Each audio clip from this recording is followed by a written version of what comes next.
Hey everyone, it's Laura here from makingcardston.com, and today I am here with my video series with Laurel Beard called Collab with the 2 L's. In today's video, I am going to be using the So Jelly set by Lawn Fawn, so Laurel will be using that set as well in her video. So I will have a link to her YouTube channel in my video description so you can go and check out her video. So in today's video, I'm going to be creating an underwater scene using distress inks, and I'm going to start out by creating a mask for the bottom of the ocean and the water itself. So I just did that by putting 2 post-it notes together, and then I'm going to cut the shape of the bottom of the ocean. So I'm just going to position that over there. So I was kind of figuring out if I should do the bottom first or the actual water first, but I decided to do the bottom of the ocean first. So I'm going to tape down that mask onto my craft sheet using some painter's tape. So I'm just going to position it over here, and then I'm going to start blending the colors. I am using some Canson watercolor paper because I think that distress inks just blend like butter on this paper. So first I'm adding some antique linen, and then I'm going to darken that up a little bit by adding some fossilized amber distress ink. So I'm just going to add that here and there. I'm not going to cover the whole area with that color, and I'm just going to blend that together using the antique linen again. So I'm just blending that together so it's a little bit softer, and I wanted to darken up that a little bit more, so I'm going to add a really tiny amount of vintage photo, and I'm just going to add that to the edges of my paper so I can blend that out using the fossilized amber first. Then I'm adding some antique linen, and then I'm just going in with that vintage photo blender because there was just a really small amount of color on there. So I'm just kind of blending that onto that piece. So then I'm going to remove the mask, and I just noticed that I wasn't able to line that up perfectly, so I had to create a second mask to create the blue of the ocean. So I just adhered that mask on there on some 2 other post-it notes, and then I'm just going to use that as a guide to cut the second mask. So here are those 2 pieces of the mask for the bottom of the ocean. So I'm just going to add that on there using some painter's tape. So here I'm going to be creating the underwater scene. So first I'm going to add some tumbled glass. This is a really light blue ink. And then I'm going to add some mermaid lagoon. And I wanted to kind of have like an ombre effect. So I'm going to add the darkest color first. And as you can see, these colors just blend so easily using that Canson watercolor paper. I just really love it. And then I'm going in with peacock feathers. So I'm going to add that over there, just to have a little bit of a gradient. And I don't even have to like press my ink blender really hard in order to blend those colors easily. I just really love this paper. And I wanted a little bit of a green touch to that sea, so I'm going to add a little bit of cracked pistachio to the whole piece of paper. And you couldn't really see the mermaid lagoon color anymore, so I just went in and added a little bit of that color. And then I'm kind of going to add some stripes, and I'm just going to blend that out just like that. And then you will end up with a really nice gradient looking ocean. I'm going to add some water splatters on there. I sprayed the mist in my hand, and then I'm just going to flick that onto that paper. And then I'm going to use my baby wipe just to pick up that water a little bit. I learned that from Christina Werner. I saw her doing that in one of her videos. So here I'm going to be using the So Jelly stamp set by Lawn Fawn. I'm going to stamp 3 jellyfish onto some white cardstock using Memento Tuxedo black ink. And then I am going to be doing some Copic coloring. So I'm going to turn some music on, and then I will be back.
after I Copic color those images, I'm going to be using the coordinating die to easily cut out that jellyfish.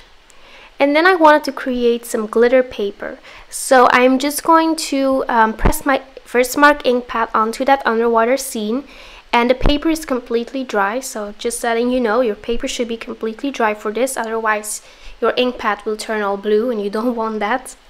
And then I'm just going to sprinkle on some neutral ultra shimmer glitter embossing powder by Wow. This is a clear embossing powder. It's my favorite glitter embossing powder because it's clear, so it matches everything, and it's really easy to use if you want to create like glitter paper like I'm doing right now. So I'm going to be using the Stitch Duo 1 die cut set by Pretty Pink Posh. Oh no, sorry, this is the Stitch Duo 2 die cut set actually. And I just used that to create a frame because I'm just going to create another sequin shaker today. So I have a piece of fun foam and I trace that shape of that rectangle using just a marker and a pen actually. And then I'm going to cut out that shape, and it's okay if that's not perfect at all. I'm going to adhere that rectangle to my card using my ATG, and then I'm just also adding a little bit of multimedia matte just to be sure that that piece is really adhered nicely. And then I'm going to put together the underwater scene. So I colored some seaweeds using the Fantastic Friends stamp set by Lawn Fawn.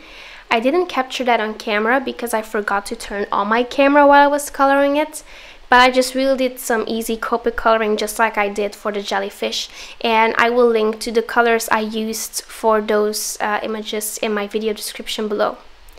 So I'm going to adhere some acetate onto that frame to create my actual shaker, and then I'm going to fill up my shaker using the Laura's Dreamy Blues shaker mix by the ton. So I put together this mix for the ton. So basically I just put together some sequins I loved.